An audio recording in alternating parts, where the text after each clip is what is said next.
Então tá, boa noite, quer dizer, boa tarde, né? Tivemos que mudar. Um dos motivos, né, pela mudança do horário foi que a Marli Ferreira, ela tá morando em Moçambique agora. E nós não nos atentamos a, a questão do horário, né? Que lá são 5 horas na frente, né, Marli? Sim, aqui já é 10 horas da noite. É, e nós tínhamos marcado para as 20 horas aqui, ninguém merece, né? Fazer live a uma da madrugada, né? Bom, então, bem-vindo Tô todas, tentando todas e achar um todes. filtro Meu nome que é não dê Maria. pra ver minha cara de sono. Desculpa, mano. Capaz. Tá linda, tá maravilhosa. Bom, boa tarde a todas, todos e todes.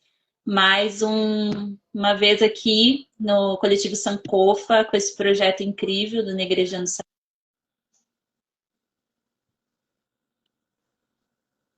com um peguei. Tá travando, eu acho. Está travando a internet da Mari. Yeah. Foi? Agora Voltou? Tá bem. voltou. Isso. Não, é que o meu celular, o meu filho, quem é mãe, né? Meu filho instalou um monte de jogos e agora ele fica, acho que ele pegou algum vírus e ele fica fechando, abrindo, enfim. Mas a gente consegue. Qualquer coisa, Sérgio, você Tá bom. comanda aí. Tá bom. Bom, é um prazer estar aqui com vocês todos.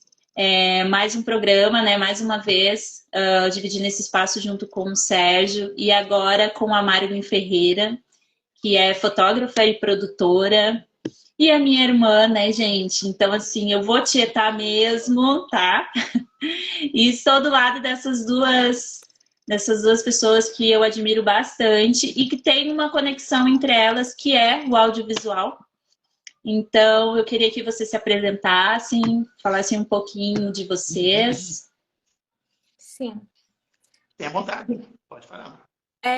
Só para eu saber, nós estamos em 3 pessoas na live? Ou são 4? Isso. Então, Marli, estamos em só que o perfil do coletivo está aberto porque é o Rodrigo que está comandando a live e tudo mais, tá? Ah, tá. Não, tranquilo. Entendeu? Bom, então agora é comigo a apresentação? Isso. Com você. Boa noite, gente, para quem me escuta aqui de Moçambique. Boa tarde para quem me escuta do Brasil, né? E seja lá a hora que vocês estiverem vendo isso. Meu nome é Marilyn Ferreira, eu tenho 29 anos, sou fotógrafa por formação, me formei em fotografia pela Universidade Cruzeiro do Sul, em Salto, São Paulo, em 2016. E sou mestranda em cinema também pela Universidade do Porto, em Portugal. Já estou nessa caminhada aí do audiovisual, já tenho uns 10 anos. E migrei da fotografia para o cinema, não abandonei a fotografia, continua sendo a minha primeira paixão. Mas, como uma pessoa muito curiosa, eu tive vontade de aprender mais sobre a linguagem cinematográfica. Eu já fazia muitos trabalhos com fotografia documental. Então, eu achei que era a hora ideal para eu começar a estudar documentários também. E é isso. Estou aí nessa luta, já tem 10 anos. Muito bem, muito bem. Olá, pessoal, sou Sérgio Rosa, sou aqui do Rio Grande do Sul, município de Venâncio Aires, e é sempre gratificante estar aqui no Negrejando Saberes, porque eu sei que a pauta vai ser fantástica. E hoje ela é muito especial porque é uma pauta que me atravessa completamente, que é o cinema. Eu também, de forma independente, eu produzo cinema, documentários, ficção, já há algum tempo. Agora, no último dia 29, teve o lançamento do meu último documentário, que é um documentário que traz a história de um clube social negro aqui do meu município, que completou 88 anos.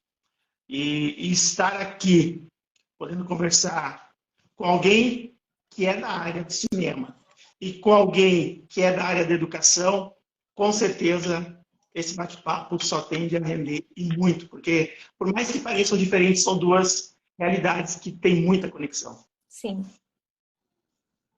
Então, Muito obrigada. Gente, a conexão de vocês. Como que tá a minha conexão aí para vocês? Porque Agora aqui tá tá falhando bastante para mim.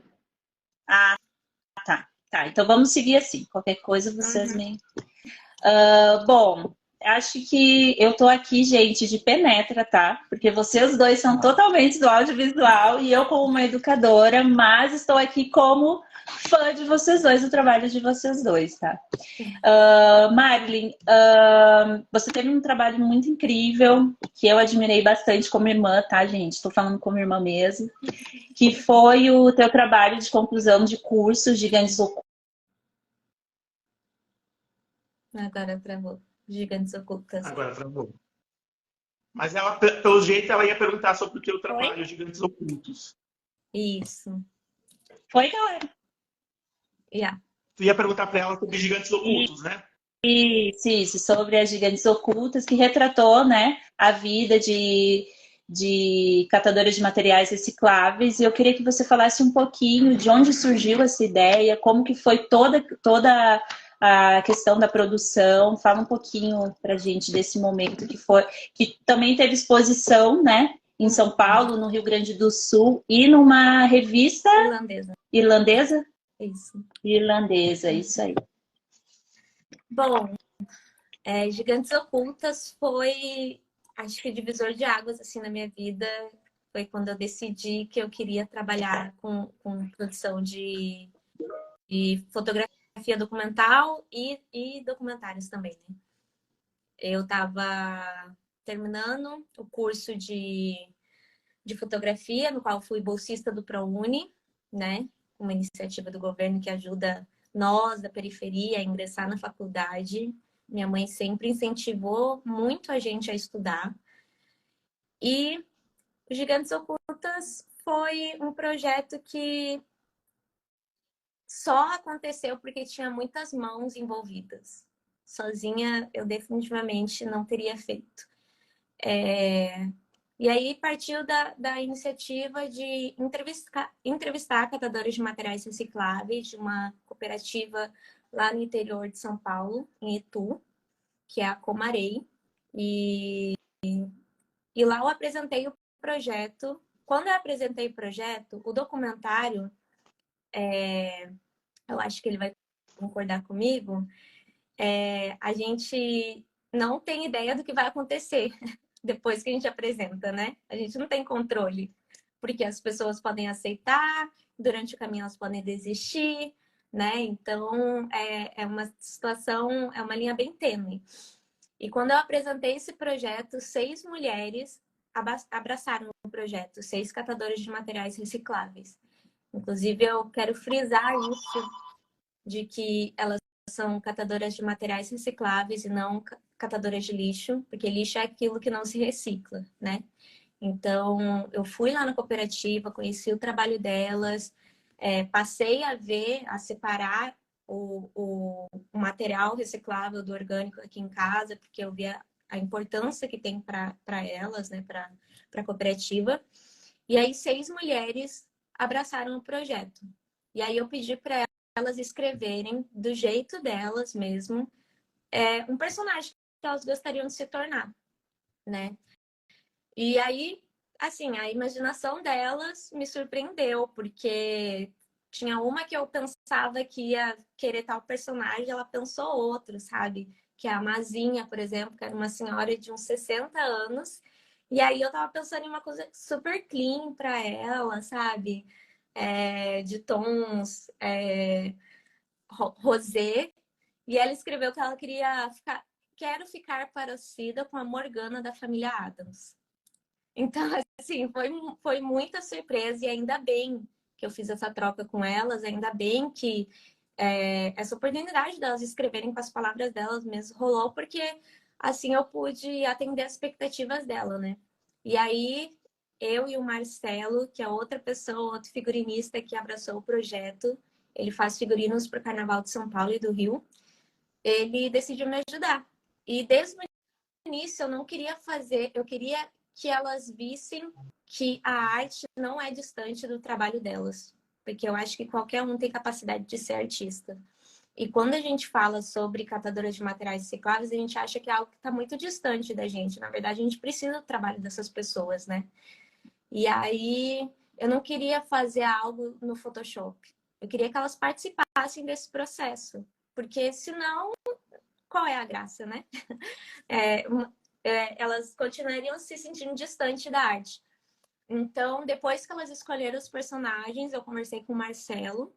E aí, junto, a gente começou a pensar o que a gente poderia usar da reciclagem para fazer essas personagens. E aí, eles doaram para gente papelão, isopor, todo tipo de material reciclável, algumas folhas que tinham, que depois a gente usou.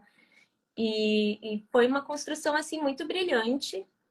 E foi lindo ver o processo. Depois a gente fotografou elas, foram duas pessoas por dia. Foi um trabalho de uma equipe grande, né? E foi um trabalho independente porque a gente não tinha dinheiro, não tinha verba. Sei bem como é isso. Nessa época nem se falava tanto em editais, era uma coisa mais distante. Eu tô falando o quê? De 2015, faz muito tempo. Então, foi mesmo a colaboração de muita gente que fez esse projeto sair do papel. E aí o resultado ficou lindo, ficou fantástico. E eu falei, ainda não dá para parar aqui, né? Eu preciso mostrar isso para as pessoas. Aí eu vi que foi além do trabalho. Eu apresentei o trabalho, né? Tirei nota 10. Fiquei muito feliz, mas eu falei, ainda precisa ir um pouquinho além. Aí eu conversei com uma galeria que tinha lá, com o responsável de uma galeria da cidade, de Salto, e a gente fez uma exposição. E aí eu juntei dinheiro, aluguei uma van e levei elas para ver essa exposição. E ali nada tira da minha cabeça o sorriso dessas mulheres, vendo o retrato delas, falando que eram elas. Elas levaram as famílias delas, os amigos delas. E depois, obviamente, eu dei uma foto impressa para elas também, o restante das fotos. E ali elas passaram a ver a reciclagem de outra forma também e a arte, sabe? Então foi um trabalho muito incrível e que eu amei fazer parte, só deu certo porque eu tinha pessoas incríveis trabalhando comigo. E eu tive o prazer de visualizar o teu trabalho, e é um trabalho muito impactante, muito impactante. E tu traz o olhar a partir de uma parcela da sociedade que é invisibilizada. Então, tu apresenta essas pessoas a partir do teu olhar. E o cinema, muitas vezes, ele tem o poder de nos transformar, e os documentários também. Tu, enquanto produtora, enquanto uma das pensadoras desse trabalho, o quanto isso te transformou enquanto pessoa, produzir esse trabalho? Porque eu sinto na tua emoção que foi algo muito profundo. Sim, todo projeto que eu faço, eu acho que me transforma de alguma maneira, porque eu vejo como o audiovisual é uma ferramenta potente, a fotografia, o cinema, e ali eu acho que desses projetos para cá, depois que eu comecei a estudar sobre arte, eu aprendi a executar muito o exercício da escuta, sabe? Então, essas pessoas, elas não são ouvidas. Então, assim, eu tirei o meu protagonismo de lado para dar o protagonismo a elas, porque as pessoas, elas às vezes não param para ouvir o que uma catadora tem a falar sobre a importância de separar do reciclável, né? Ela me falou que 100 gramas de arroz é capaz de estragar toda uma coleta de reciclagem. Então, essas mulheres, elas só querem ser ouvidas. E ali foi a oportunidade delas serem ouvidas e delas verem a transformação, né? Que o trabalho delas tem muita importância. Então, foi transformador, foi enriquecedor demais. Reencontrei uma delas depois e foi incrível. E eu sempre tento ter contato com todas as minhas modelos, né? Elas ficaram muito surpresas assim, eu sou modelo. Modelo sim, Porque meu trabalho só acontece porque vocês aceitam participar. Então, vocês são meus modelos, sim. E é isso. Eu sempre saio com muito transformada porque eu aprendo muita coisa com elas. Com certeza. A gente aprende muito, na verdade. E a gente aprende muito sobre nós, às vezes, muitas vezes. Nos últimos anos, tenho produzido um documentário com o intuito de também trazer, tirar dessa invisibilidade pautas pretas. E ano passado, eu produzi aqui em Venâncio, de uma forma bem autoral, bem independente, aquela tipo de ideia, uma câmera na mão, uma ideia na cabeça. Junto com uma colega minha, a Jaque, produzimos um documentário, O Lado Negro de Venâncio. Porque aqui no nosso município, como na grande maioria dos municípios aqui do Rio Grande do Sul, a comunidade negra está invisibilizada. E geralmente quando se vende o município através de campanhas publicitárias, essa população negra ela não aparece nesses contextos.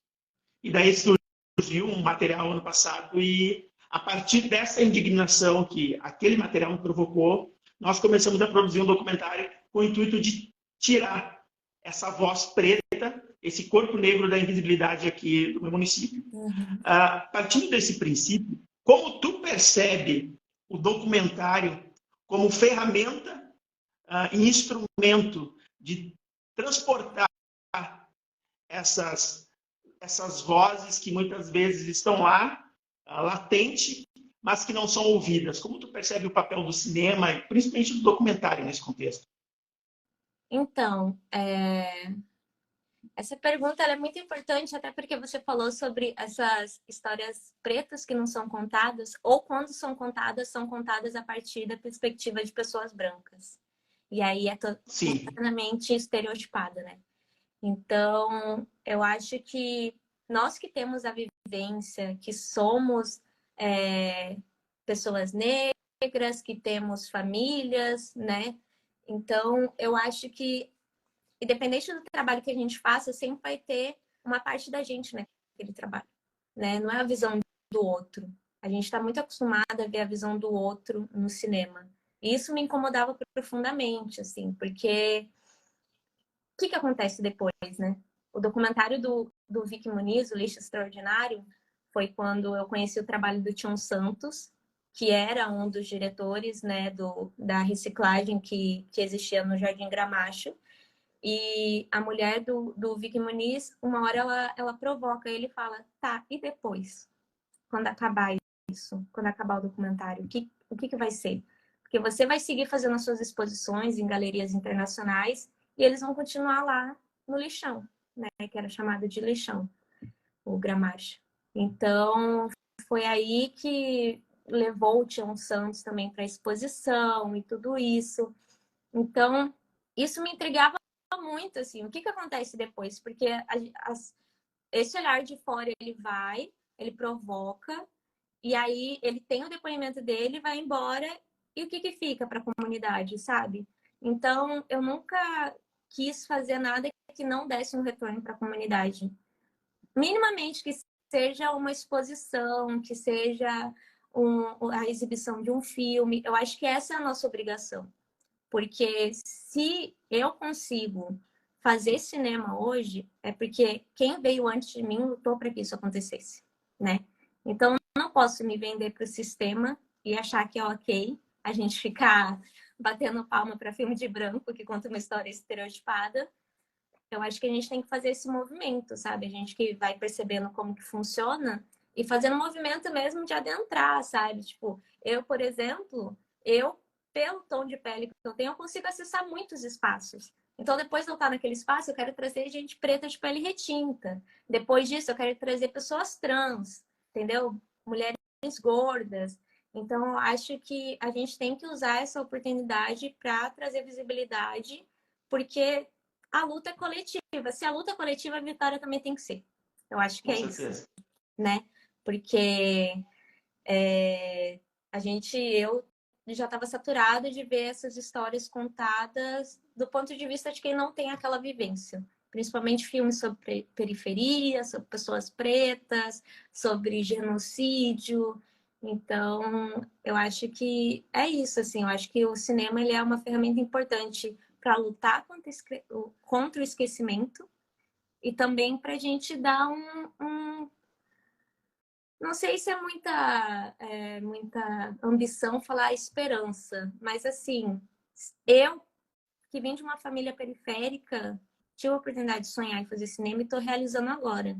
Dependo de editais, o cinema é independente, principalmente documentário, né? A gente sabe como é que funciona o mercado, mas assim, eu quero mostrar que as pessoas podem sonhar em contar histórias, que quem veio do lugar de onde eu vim, elas podem sonhar em fazer isso.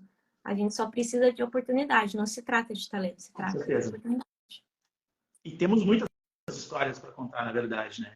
E interessante na tua narrativa, eu percebo uma conexão de olhar muito, muito parecida. A questão de deixar algo para a sociedade, para a comunidade. Eu também, quando produzo as minhas artes e produzo audiovisual, principalmente, eu produzo com esse olhar de deixar algo. Então, geralmente, quando eu produzo um trabalho, o passo seguinte é levar para dentro dos espaços educacionais. É circular por dentro das escolas. Agora, esse que nós lançamos agora, dia 29, nós já começamos um rodízio de circulação aqui nas escolas do meu município. Porque essas narrativas, elas precisam transcender a tela e chegar no ouvido e na alma das pessoas. Porque é isso que provoca a transformação. É esse movimento que provoca a transformação. Então, quando tu produz algo com esse olhar de deixar uma semente na sociedade, com certeza essa ponte de conexão ela vai para muitas gerações futuras. Sim. Nós não estaremos mais aqui, mas a nossa arte vai continuar efervescente e reverberando nas pessoas que vão vir depois. Exatamente. E fala, tu trouxe alguns olhares sobre a questão, falou de alguns nomes. Quem é para ti que tu percebe, poxa, essa é a minha referência preta nessa área do audiovisual? Quem é para ti? Eu sei que tem muitas. Existem muitas, mas a minha principal referência no cinema, e pode ser muito clichê falar isso, mas é a minha irmã mais velha, Mariane Ferreira. Marine, não sinta ciúmes, desculpa, mas assim, a minha irmã fez com que eu tivesse o primeiro contato com a arte, com a fotografia, com o cinema. A minha mãe fez com que a gente tivesse a primeiro contato com vídeo, né? Porque quando a gente era criança, ela, aos trancos e barrancos, conseguiu uma filmadora e ela fez registro da nossa infância, o que naquela época era caríssimo, impossível. Então, ela que fez a gente ter esse primeiro contato com o vídeo, com as imagens, mas a minha irmã, e aquilo é o lugar de onde vem, né? Eu acho que quem sonha junto, sobe junto. Eu vi o corre da minha irmã no cinema. Hoje é roteirista, tem novela, é colaboradora de novela da Globo. Então, ver ela assim, esses espaços fez com que eu também projetasse o que eu queria, sabe? Porque a gente às vezes acha que não é pra gente, que estudou em escola pública e tal. A gente sabe que a panela do audiovisual é uma bolha dificílima de entrar. E mais uma vez eu digo, não é sobre talento, é sobre oportunidade. Mas ali eu decidi encarar esse desafio e a minha irmã, assim, ela é um espelho para mim, ela é o meu norte em relação ao cinema. E para além dela, óbvio, tem a Spike Lee, que é um, né, diretor brilhante. Então, nossa, tem muita gente assim que eu acho fantástica no cinema, sabe? São nomes realmente. E como é bacana quando a gente tem entre os nossos alguém que. Acho que tá caindo a internet dela. Mas como é bacana quando a gente tem no nosso berço familiar pessoas que nos motivam a trabalhar com a arte. Porque a arte, geralmente o profissional que trabalha com a arte é um profissional que tem um olhar da sociedade preconceituoso. E daí, para nós que somos preto, trabalhar com cinema, o desafio aumenta ainda mais. Mas como é bom quando a gente tem em casa alguém que vai lá e acredita nesse sonho e nos potencializa, como a mãe de vocês fez, de comprar uma câmera. Ó, tá aqui, sonhem, acreditem no sonho de vocês. Isso é fantástico. Sim. Foi incrível esse processo que a Marilyn passou, assim, sabe? Primeiro ela começou na questão da fotografia, né, em si, teve todo o trabalho dela. Eu acho que... Só um minutinho, Marilyn, que daqui a pouquinho acho que Rodrigo chama. Ele não... Voltou? Voltou. Ainda não voltou. Vamos esperar só a Marilyn retornar aqui, Sérgio. O meu celular tá péssimo. Aproveitando que tu está aí. Várias vezes ele fica aproveitando que tu está aí, e aproveitando que mesmo que tu não seja do cinema, como tu disse, que tem peitinho fora d'água nesse contexto, tu vem de uma família que é do cinema. Uma irmã, uma segunda irmã, uma mãe que tem esse olhar para o audiovisual, mesmo ela não trabalhando com isso, mas ela tem esse olhar. E tu vai para dentro de um espaço onde as ferramentas são necessárias. Aquelas ferramentas que vão além da cartilha. Como tu, vindo de uma família que tem duas irmãs potentes no audiovisual, como tu percebe a importância do cinema dentro da sala de aula? Eu acho que pela parte da representatividade para as crianças, né? Como eu sou da educação infantil, então a gente tenta o tempo inteiro trazer essa representatividade para eles, né?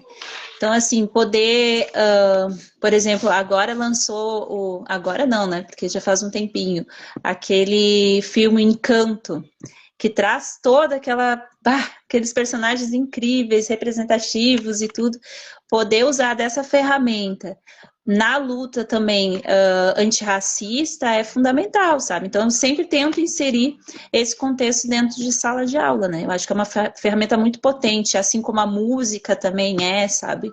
Então, eu procuro trazer essa representatividade para minhas crianças, né? E é um espaço importantíssimo, como você falou, né? Teve um trabalho que a gente fez alguns anos atrás com o ensino fundamental. Internet de novo.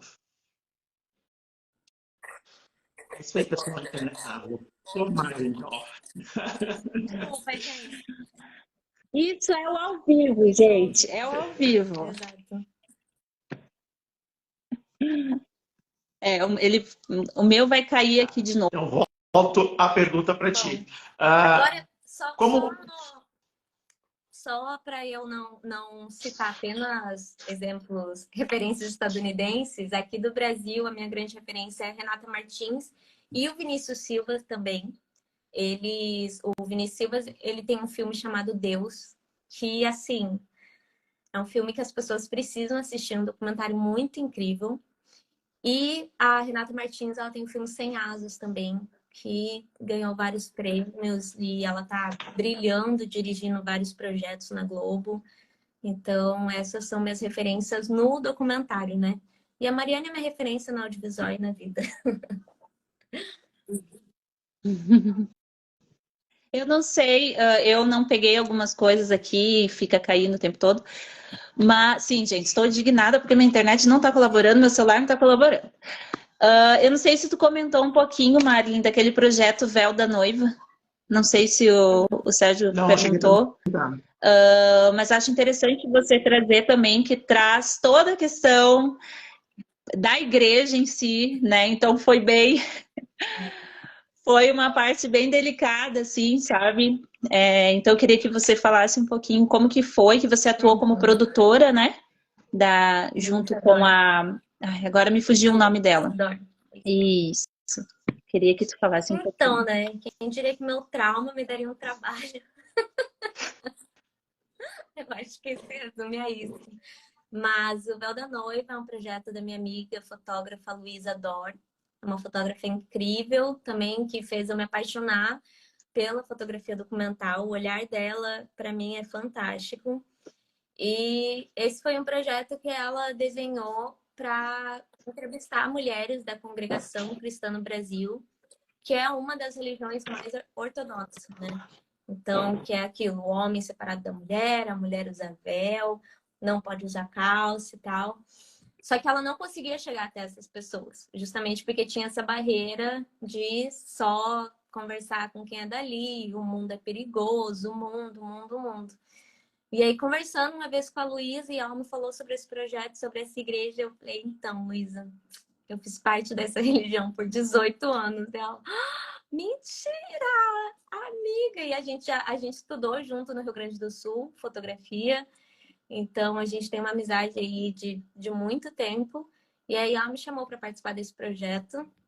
E era para uma exposição, pro Seven Woman. E aí, a gente fotografou essas mulheres, né? E porque tinha antes uma visão muito distorcida e estereotipada também das mulheres religiosas, que usava calça jeans, não sabia se vestir, era fora da moda. E aí ela mostrou outro olhar, assim, das mulheres sempre de salto. E querendo ou não, a igreja ela tem esse recorte social também, né? A minha família, por ser uma família pobre, foi muito excluída dentro da igreja. Mas o projeto da Luísa, ele trazia mais essa questão da feminilidade das mulheres e tal.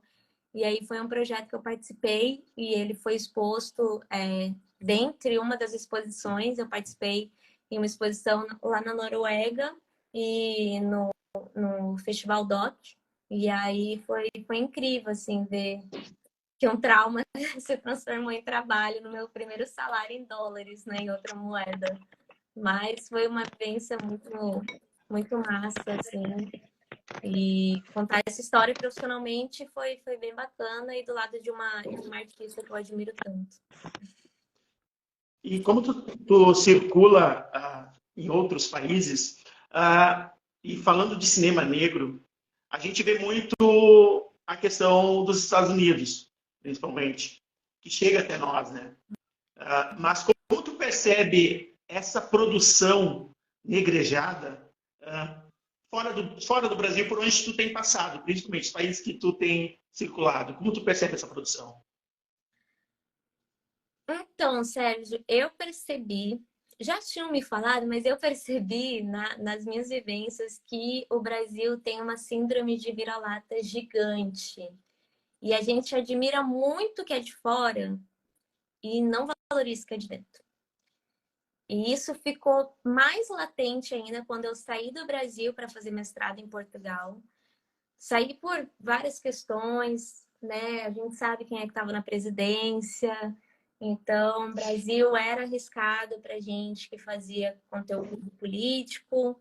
E aí eu fui fazer mestrado em Portugal e em Portugal eu vi que as pessoas não tinham estavam 10 anos atrás, assim, no tempo, para falar sobre questões políticas, né? Portugal é um país que acha que não falar sobre racismo é o que vai fazer acabar com o racismo, né?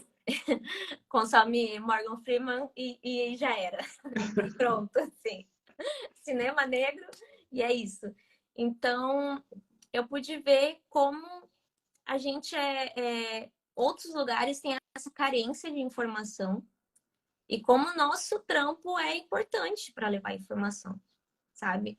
Porque agora eu estou em Moçambique, é outro recorte racial. Aqui as pessoas são apenas pessoas, não tem esse recorte de raça, o debate é outro, as lutas são outras.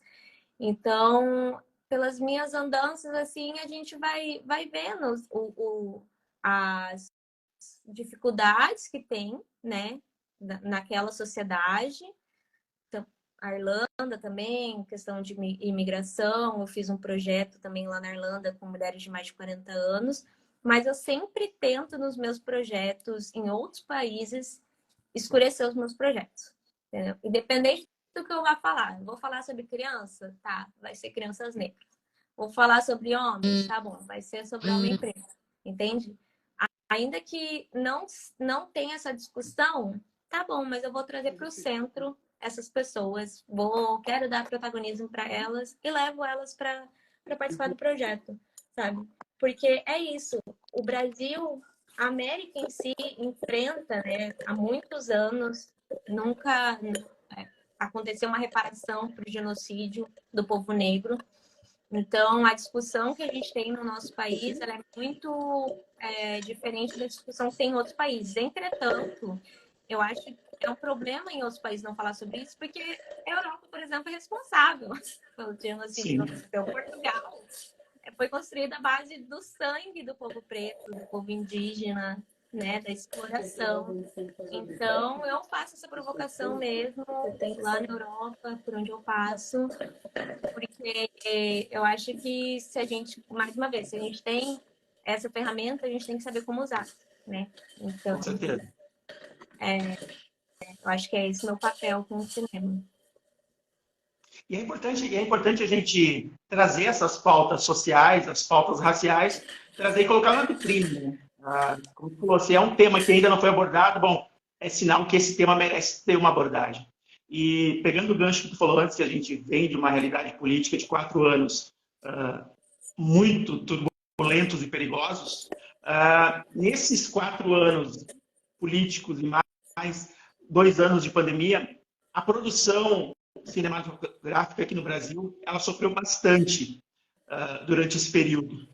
E agora, justamente hoje, 11 de julho, o governo, esse novo governo, com um novo olhar social, com um novo olhar para a cultura que estava completamente... com uma nova ministra, mulher e negra, que é fundamental. E questão, além de a gente ver muito a Margarete como artista, mas ela é uma excelente gestora. Ela vem dessa caminhada de gestora também. E a gente agora, com esse novo olhar social, esse novo olhar cultural, hoje, dia 11 de julho, encerra aqui no Brasil o cadastro de prefeituras na Lei Paulo Gustavo. E em função dessa carência do cinema, desses últimos tempos, cerca de 70% desse valor que vai para os municípios é para a produção de audiovisual. Por exemplo, aqui no meu município, que é um município de 70 mil habitantes, vai vir 628 mil. Desses 628 mil, 70% é para a produção de audiovisual. Isso significa que essa produção independente, mesmo sendo uma produção independente em muitos municípios, vai produzir muito cinema nesses próximos 2 anos, que é o período de produção que a Lei Paulo Gustavo pede. Como tu percebe, não sei se tu tem acompanhado a Lei Paulo Gustavo, mas como tu percebe essa chegada do cinema nas mais diferentes comunidades do Brasil, seja uma cidade lá interiorana, como seja uma periferia lá de uma grande metrópole. Como tu percebe esse boom? Porque vai ser um boom, eu acredito que vai ser um boom. Aqui em Venâncio, por exemplo, entre videoclipes e filmes, vai dar em torno de 30 produções. Uma cidade que de 2008 até agora, eu era o único que produzia cinema. Nossa, então, tem uma produtora, né, trabalhando comigo, o nome da produtora o nome dela é Cláudia e ela tem a Cerrado Criativo, e ela que está cuidando dessa parte de inscrição e editais. Mas, assim, pelo que eu tenho visto, teve o edital Paulo Gustavo, teve também o edital Ruth de Souza, várias iniciativas, a Lei Rouanet, muitos editais ficaram congelados, né, na época do governo passado. Então, a gente sofreu muito. O impacto foi muito grande, para além do desemprego. E, assim, eu acho essa questão muito... Eu ainda quero produzir algo sobre isso, porque, ao mesmo tempo que a gente sofreu muito, o audiovisual foi muito prejudicado, as pessoas se apegaram muito ao audiovisual para não enlouquecer na pandemia. Se não fossem as lives com música, os filmes, as séries para maratonar, as pessoas teriam enlouquecido, sabe? Então, assim, a gente precisa mostrar que tem valor, né? Que ser artista, tem muita gente que tem essa ideia de bagunça. Quando eu me formei em fotografia lá em 2016, as pessoas diziam, mas precisa? Tá, mas além de foto, você faz alguma coisa? E cinema, além de E não é bagunça, sabe? E a gente tem isso como trabalho, a gente leva informação, a gente precisa desse incentivo do governo, né? E tem muita gente que acha que é desvio de cofre público e tal, gente. Não tem nada a ver. E aí, essa questão da desinformação e da informação através de correntes do WhatsApp, que a gente cai no que aconteceu, né, na última eleição. Então, assim, eu acho que é muito importante essa lei de incentivo do Paulo Gustavo. O Paulo Gustavo foi um humorista gigante. A minha namorada, ela é comediante de stand-up. Ela tem ele como uma grande referência. Então, eu acho que essa lei vem para ajudar as pessoas, principalmente as pessoas que não têm acesso a essas escolas renomadas de cinema, esses cursinhos da metrópole, a fazer filme, né? Porque eu, por exemplo, quando eu fiz cinema, quando eu fiz meu curso de cinema, eu era a única aluna que demorava 5 horas para chegar no curso. E meus colegas demoravam 40 minutos, e aí eles diziam, ai, hoje tive que acordar cedo. Então, então, assim, então essas iniciativas fazem com que a gente, porque antes era uma panela assim impenetrável fazer cinema, era muito difícil, a gente não tinha oportunidade, então isso vem que meio para tirar essa venda, né, e dar esse apoio mesmo para a gente poder produzir, porque a gente precisa. O cinema custa, tudo custa, pagar roteiro, pagar câmera, escrever, tudo isso tem um custo. Então, eu acho muito importante esse edital. A minha produtora também falou sobre editais retroativos, eu não sabia que existia, e eu achei isso muito massa, porque muitas vezes a gente precisa fazer um teaser, produzir alguma coisa para tentar, né, inscrever em outro edital, e aí já foi, e aí esse dinheiro não volta. Então, assim, eu acho que isso, para a gente que produz, é fantástico. É essencial, na verdade. E ver esse governo agora chegando junto, Margarete Menezes, a abertura, né, da Lei Paulo Gustavo foi um espetáculo incrível, assim. Então, eu acho que vai vir uma virada de chave aí, porque o Brasil ele só parou de produzir porque, né, a gente teve tanto corte na vida. Então, eu acho que vai vir coisa linda por aí, porque a gente tem muito talento no Brasil. Mas muito talento. Gente, vocês não fazem ideia de como o Brasil é referência aqui fora. Aqui em Moçambique, as pessoas, assim, sonho delas é pisar no Brasil, no continente africano, sabe? As pessoas têm muita referência do Brasil. Fora em Portugal, também na Irlanda. O lugar mais inóspito é Brasil. Então, a gente precisa valorizar isso, né? E fazer com que outras pessoas tenham acesso. E vai ser muito gratificante, porque, que nem falou, a gente tem muitos talentos. E daí vai juntar talento e a gente tem muitas histórias, porque nesses lugares as histórias são invisibilizadas. E no momento que essas pessoas que são invisibilizadas ganham o direito de poder contar essas histórias, então imagine, talento mais história, imagine a salada gostosa que vai dar isso aí ali na frente, quando esses filmes começarem a ser lançados. E a pandemia ela foi muito dolorosa. A produção, para mim, foi a minha salvação, para a minha saúde mental. Porque eu sou do palco, eu sou ator de teatro, e o audiovisual ele vinha, digamos assim, em terceiro plano, porque o segundo era a literatura. Só que como parou, eu fiquei 1 ano e 7 meses longe do palco, o audiovisual foi a minha salvação, ele veio para primeiro plano. E durante a pandemia, eu produzi alguns trabalhos no audiovisual, durante 1 ano eu produzi materiais relacionados à população carcerária, foram 107 programas que eu produzi, relacionados à população, tudo com o celular e o editor online ali, buscando as pessoas em várias regiões do Brasil. E no final de 2021, metade de 2021, eu lancei 2 documentários, também tudo de forma remota, com gravação de celular. Um trazendo narrativas e histórias sobre quilombolas, população quilombolas, e daí a gente fala muito em aquilombar, mas a gente não se dá conta do que isso significa. E quando a gente começa a ouvir essas histórias do quilombo, a gente percebe que a gente está muito distante de se aquilombar de fato, porque as dores são muito gritantes. Sim. E final de 2021, completou o cinquentenário do 20 de novembro, eu lancei também de forma remota um documentário trazendo narrativas sobre o 20 de novembro, sobre diferentes aspectos de profissionais, de artistas, das mais variadas áreas. E é muito gratificante quando tu pode produzir trazendo o nosso olhar negro, como tu falou. E trazendo esse olhar negro. E no momento que o nosso corpo negro, mesmo tu dizendo que tu é uma mulher que tem, dentro da paleta de cores, um tom de pele que tem os seus privilégios comparando com uma mulher preta retinta, como tu percebe esse cenário do audiovisual para a mulher negra, para esse olhar da mulher negra atrás das câmeras? Atrás das câmeras. Como tu percebe esse cenário? Então, eu acho que é um cenário que ainda tem muita coisa para mudar, né? Principalmente atrás das câmeras, porque, de novo, as pessoas, elas só olham a pontinha do iceberg.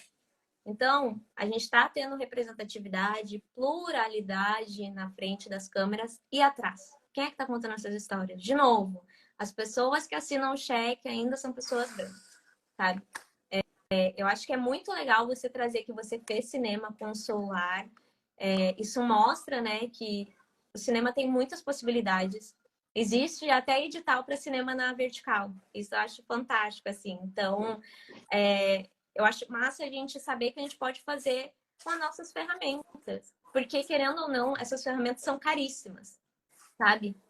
Por outro lado, eu não quero romantizar esse discurso de escassez. Porque se o Playboy começa com uma câmera top de linha, por que eu não posso começar? Por que eu tenho que me contentar em começar de baixo? Sabe? Então, eu acho que a gente ainda precisa lutar muito, porque está longe de estar satisfeito, porque ainda tem muito diretor em sala de roteiro dizendo, tipo, mas, tem uma aqui. Eu não quero ser uma, eu quero ter mais. Sabe? Ou te contratam apenas para você ficar problematizando as questões, como se você tivesse que carregar isso sozinha, sabe? Tipo, mas aí se tem uma questão racista, ela vai ver. Gente, eu não sou alarme de racismo, entendeu? Eu também quero contar história de super-heróis, falar sobre coisinhas leves, amor, entendeu? Então, eu acho que a gente precisa de pluralidade até para conseguir se defender desses ataques velados, que para mim de velado não tem nada. Não tem nada. Porque no backstage que as coisas acontecem. A gente pode ver aí o tanto de áudio vazado, de comentarista falando, é coisa das negradas, isso é coisa de preto, não sei. E é isso que acontece quando a câmera não tá ligada. Mas aí lá na frente, não. Tem apresentador preto, sabe? Então, é por isso que a gente tem que escurecer também essa parte do backstage, para que a gente se sinta seguro e para que não seja cansativo, um ambiente cansativo e adoecedor para nós. Porque a gente está cansado de ter que problematizar questões, enquanto quem está ganhando dinheiro, né, assinando cheque, são pessoas que fazem essa merda toda. A gente não está aqui para limpar, né, sujeira de ninguém. A gente só está querendo existir e contar histórias. Sim, Marli, nós já estamos quase encerrando, tá? Já passou mais de 45 minutos, que a gente tinha combinado 45 minutos. E vai indo, né? A gente se joga na conversa. E, gente, se me deixa falar sobre cinema. Só que eu queria que você falasse um pouquinho sobre o teu último projeto, que foi o primeiro filme, né? Intitulado Esmalha. Mas antes de você falar sobre Esmalha, tem uma pergunta aqui do Matheus Gabriel Maia, perguntando: somente as prefeituras podem solicitar recursos da lei Paulo Gustavo? Aí ele fez mais uma ele fez mais uma, só que eu não consigo visualizar o resto da pergunta, mas a primeira pergunta era essa. Não sei se vocês conseguem responder. Respondendo a ele, a lei Paulo Gustavo são as prefeituras que têm o primeiro acesso. As prefeituras são a ponte do município com o governo federal, as prefeituras e as secretarias de Estado. Eles mandam um plano de trabalho para o Ministério da Cultura. Esse plano é aprovado e daí em 4 lotes vem a verba. E daí, dependendo da ordem que os municípios vão chegando, eles vão entrando nesses lotes. O município aqui de Venâncio, por exemplo, foi no 3º lote.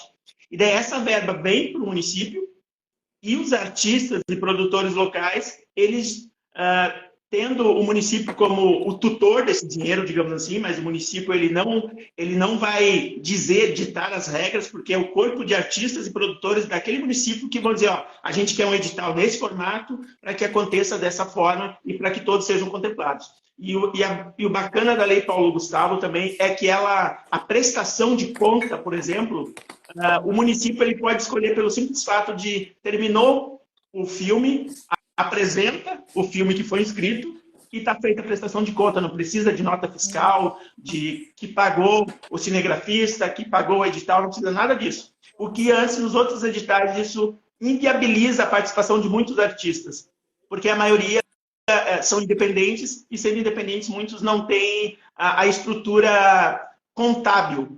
E daí tu vai ter que contratar um contador. E daí o teu valor para fazer um filme no município pequeno, que é de 20 mil, o contador vai cobrar uns 3, 4 mil, e daí esse valor já começa a cair ali. E é um dinheiro que não vai para a arte. Sim. Então, e daí é muito... O município ele tem que acessar. Se o município... né? Porque senão a multa vem. A multa vem. E daí é o município que tem que acessar esse dinheiro. E hoje é o último dia, no caso, né, para subir o plano para federal. Aqui no Rio Grande do Sul, há 2 semanas atrás, eram muitos municípios. Só para ter uma ideia, aqui na minha região, que é Vale Taquari e Rio Pardo, são em torno de 60 municípios, e há 2 semanas atrás, só 2 municípios tinham cadastrado o projeto, plano. Sim. Então, pessoal, vão mandando as perguntas aí, tá? Que já está quase finalizando. Marilyn, fala um pouquinho pra gente agora do Esmalha.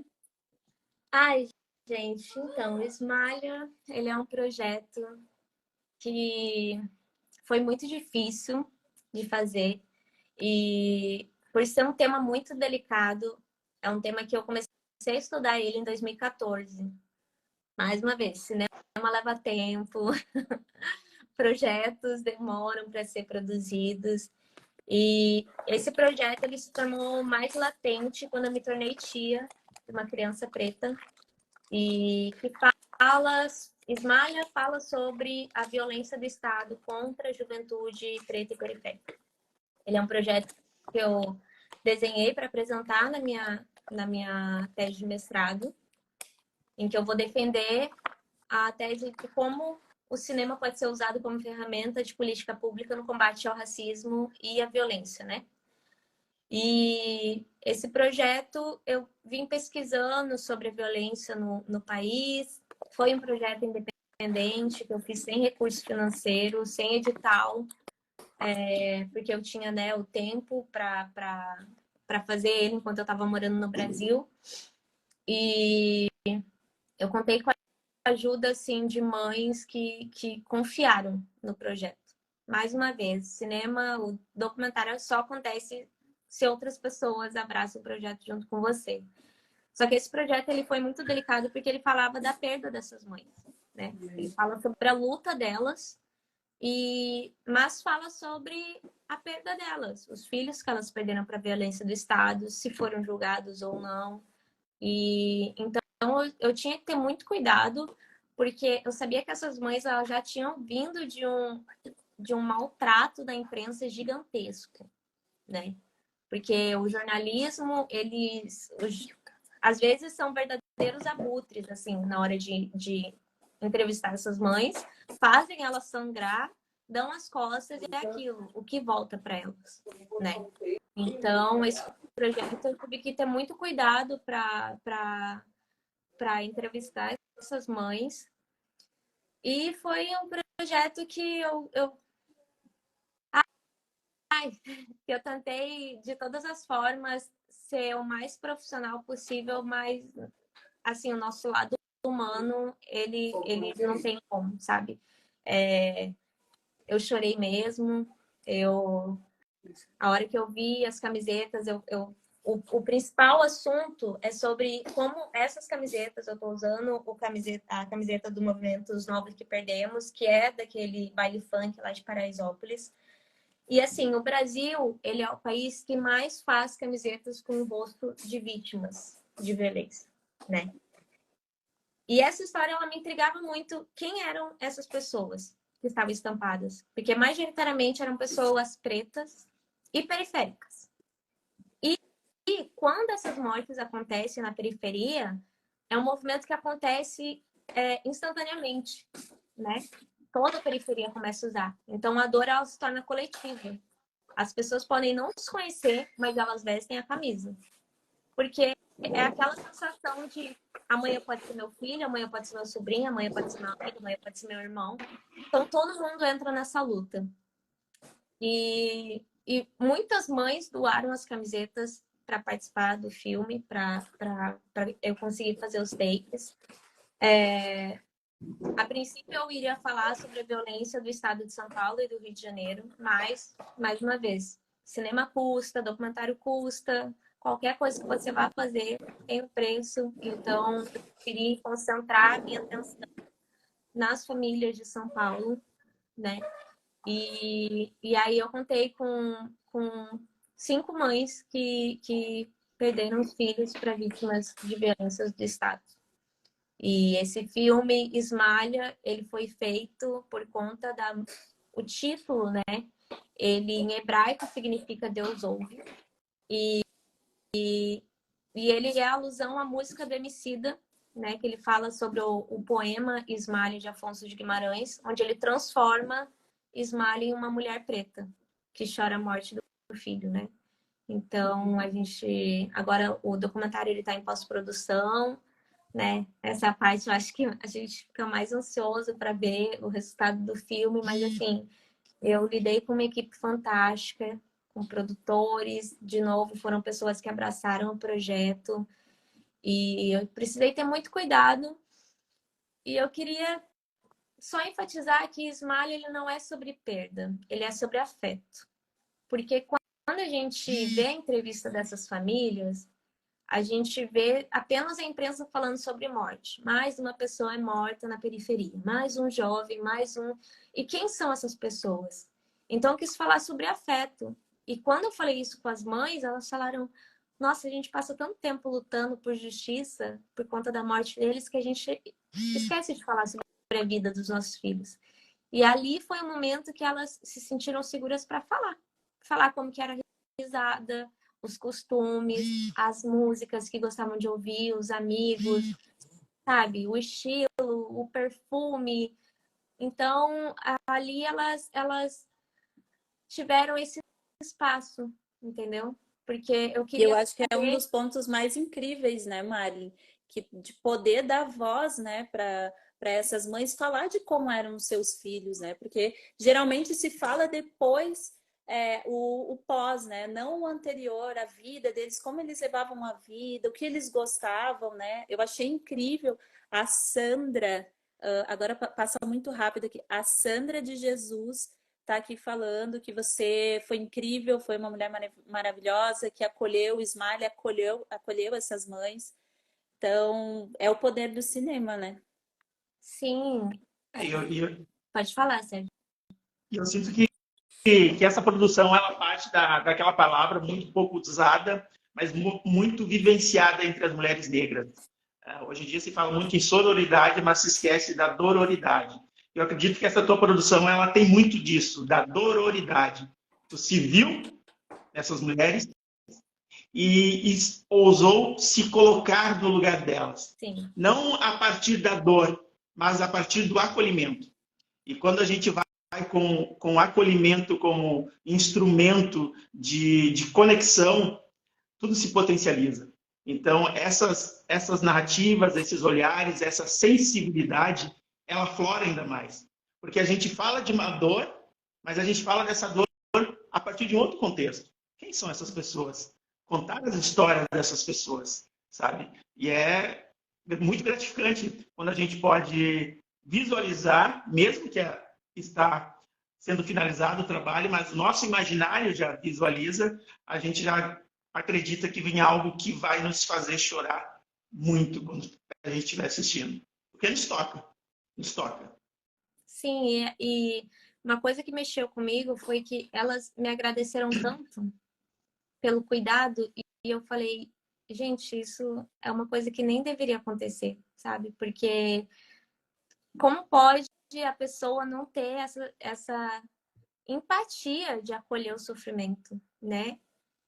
Assim, elas me contaram as perguntas que já fizeram para elas em entrevista, e aquilo para mim foi angustiante, sabe? E aí quando Desumano, elas né? encontram alguém Desumano. que é desumano, é violentar elas duas vezes. A primeira quando mata o filho das pessoas e a segunda é quando fala de forma distorcida ou faz essas perguntas desumanas, entendeu?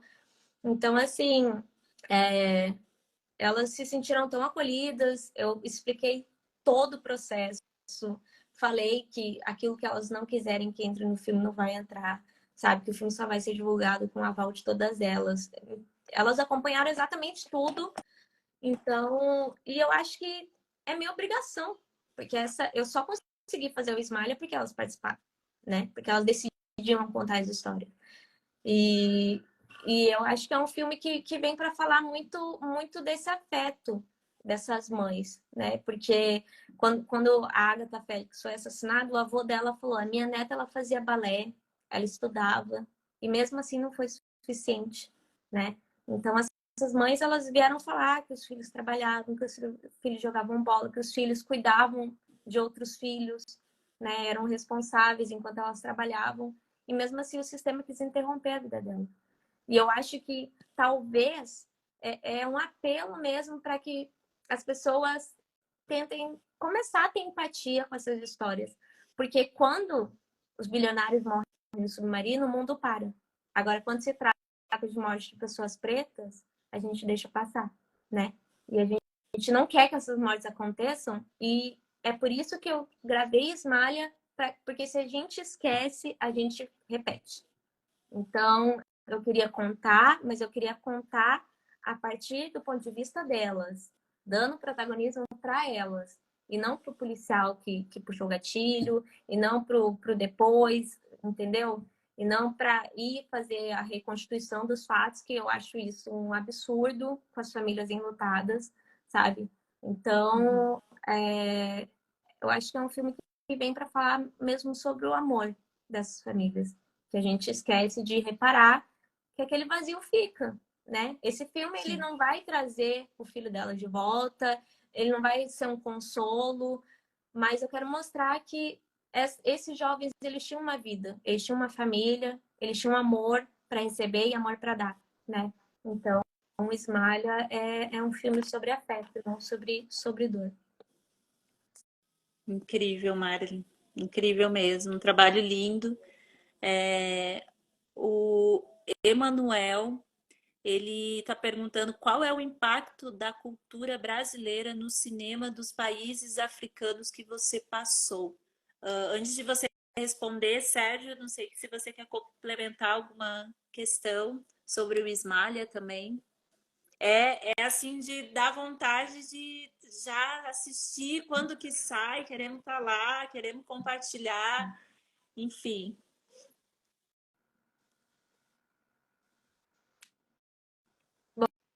Bom, o Sérgio vai falar. Pode falar, pode falar. É só agradecer mesmo as mães que estão aqui na live, a Cris, a Sim, elas Sandra. estão Não sei se aqui a Adriana comentando também junto. tá. Eu só queria mandar um beijo grande para elas, porque eu falei, gente, eu tô indo embora para outro continente, mas eu não vou abrir mão do contato com vocês. Vou continuar conversando. Contem comigo para qualquer coisa que vocês precisarem. E elas são mulheres assim. Eu acho injusto que as mães não tenham espaço para sofrer o luto e que elas tenham que ser tão fortes, sabe? Sim. Mas são mulheres que me passaram tanta sabedoria, tanta. Elas são de uma grandeza gigante, assim, sabe? Então, eu queria muito agradecer por elas estarem aqui, por elas terem cruzado a minha vida. A Cris, ela é, assim, uma peça fundamental para o Smalha. Foi ela que fez o meu contato com as outras mães, que falou sobre o meu projeto com as outras mães. Então, eu queria muito agradecer ela. Ela é mãe do Denis, que morreu no baile da 17 em Paraisópolis, né? Que é dessa camiseta aqui dos 9 que perdemos, uma das 9 vítimas do Estado. Então, queria agradecer mesmo elas terem participado da live e toda a troca que aconteceu no Smiley. Sim, sim. Então é isso. Marlene, tem a pergunta do Emanuel, Sim. que é qual é o impacto da cultura brasileira no cinema dos países africanos que você passou? Então, por enquanto, eu só visitei 2 países africanos, né? Que é a África do Sul e Moçambique. Como eu falei, o Brasil, ele é referência em muitas coisas aqui fora. Na música, no cinema, na escrita, na literatura, em tudo. E aqui é um país de terceiro mundo e eu tô tentando cada vez mais trazer essa questão da linguagem do audiovisual para as pessoas, porque aqui ainda é um país que pouco fala-se sobre sonhos, sobre sonhar em trabalhar com arte, tudo, sabe? Moçambique ainda é um país que as pessoas pensam que arte não é um trampo. E aqui tem muitos talentos. Eu conheci músicos incríveis aqui, cantoras, cantores, estilos musicais incríveis, mas eu acho que falta eles valorizarem esse tesouro que eles têm aqui. Então eu quero, através da minha vivência no Brasil, das referências do cinema, mostrar que a gente consegue, né? A gente consegue trabalhar com arte e tal. Mas eu ainda só tenho um mês aqui, gente, então tem muita coisa para conhecer. O continente africano é gigante, tem muitos países e eu tô amando a experiência que eu tenho aqui. Os moçambicanos, eles estão me tratando assim como já da família, né?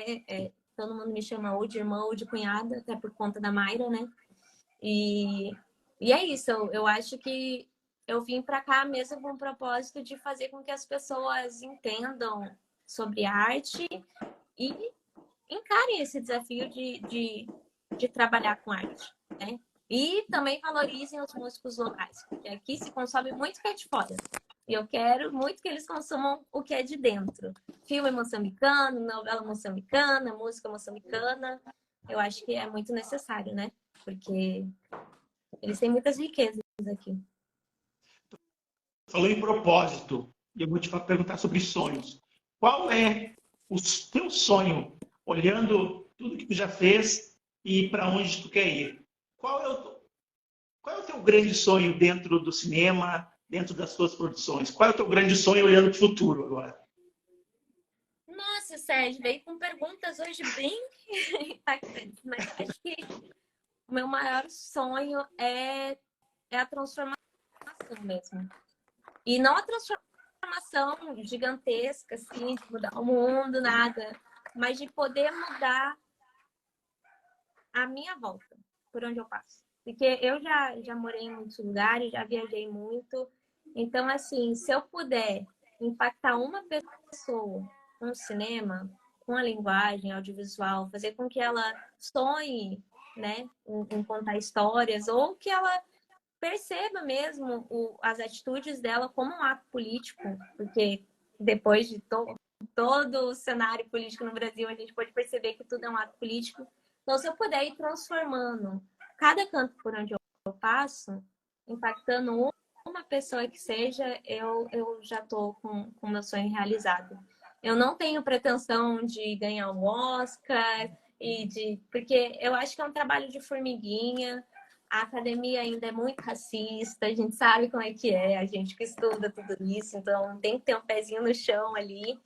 Mas o meu sonho é poder ver essa transformação mesmo, porque é o que eu digo, para eu estar aqui, os meus ancestrais abriram caminho.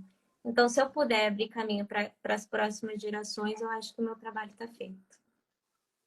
Incrível! Gente, vamos encerrando a live agora. Quero agradecer do fundo do. É que assim, ó, eu fico aqui no cronômetro, fico respondendo mensagem. Não, já estamos terminando. Daí dá esse. Mas quero te agradecer, Marilyn, pela tua disponibilidade em conversar com o Coletivo São Ficou Agradecer o muito. Sérgio. Foi? Agradecer o Sérgio também. Mais uma vez, né, Sérgio abraçou esse projeto junto com o coletivo e a gente está fazendo essa ponte para trazer cada vez mais pessoas para contribuir, né, com a nossa luta antirracista nesse país, enfim. Muito obrigada, a live vai ficar salva, galera, aqui no perfil do coletivo. E as últimas palavras finais para o público. Agradecer o público também que estavam aqui. Sim. Bom, eu só queria, não sei se eu posso sugerir uma página que fala sobre editais. Com certeza, muito massa, que é Roteiros e Narrativas. Ali eles fazem um compilado dos editais abertos no Brasil e no mundo. Eu acho que é página muito necessária. E fazer um apelo mesmo para que a gente comece a pesquisar mais sobre os artistas locais no Brasil, os roteiristas, quem são os roteiristas dessas novelas que a gente está vendo pela primeira vez na história das novelas, né? Da dramaturgia, a gente tem 3 personagens blacks nas 3 novelas, né? Protagonismo preto. Então, assim, às vezes parece que é surreal falar uma coisa dessa, porque o Brasil tem a população, né? Mais da metade da população negra. Então, assim, já era hora. Mas é fazer esse apelo mesmo para que a gente possa valorizar mais o trampo, né? Porque o nosso corre é um corre completamente independente. A gente não é filho de herdeiro de milionário para sonhar e trabalhar com arte. Se fosse, seria muito mais fácil de produzir. Então, tem nomes incríveis. Tem a Ela Santana, que é uma roteirista trans, que está brilhando aí na Globo. Renata Martins, Mariana Ferreira, o Sérgio, no Rio Grande do Sul. E eu acho que o meu apelo mesmo é esse, para a gente dar uma mapeada e valorizar esse trampo, porque é um corre muito, muito incrível. E agradecer mesmo a todo mundo que ficou online até agora, né? Galera de Moçambique, quem aguentou acordado comigo, que aqui já vai dar 11h30 da noite. E agradecer muito o convite. Eu acompanho o Coletivo Sankofa desde que ele era embrionário, e ver vocês ultrapassando, né, fronteiras é muito incrível fazer parte disso. Obrigada mesmo. Nossa, que agradecer. Só gratidão pelo dia de hoje. Só gratidão, como eu estava falando para a Mari, eu estava muito ansioso por essa pauta, porque é uma pauta que eu gosto muito. E valeu a pena porque a conexão aconteceu. Uhum. E só te desejo todo sucesso para ti, Marilyn, foi um prazer te conhecer. Torço para que tua arte ela realmente seja ponte com as futuras gerações e que ela seja semente, porque a gente precisa de sementes. E saber que tu tem toda essa essência dentro da tua arte, essa essência que é ancestral, eu tenho certeza que os frutos lá na frente dessa semente vão ser muito saborosos. Então, todo o sucesso do mundo para ti. Obrigada. Muito obrigada, gente. Peço desculpas pelas falhas técnicas, mas acontece. É isso. Mas a live vai ficar salva no perfil do coletivo. Nos acompanhe também o trabalho incrível de Marilyn Ferreira e Sérgio Rosa. E seguimos. Um beijão. Obrigada, gente. Beijo, gente. Tchau, tchau. Tchau, tchau, porque o Rodrigo falou para dar tchau, Tchau, tchau. Tchau, tchau.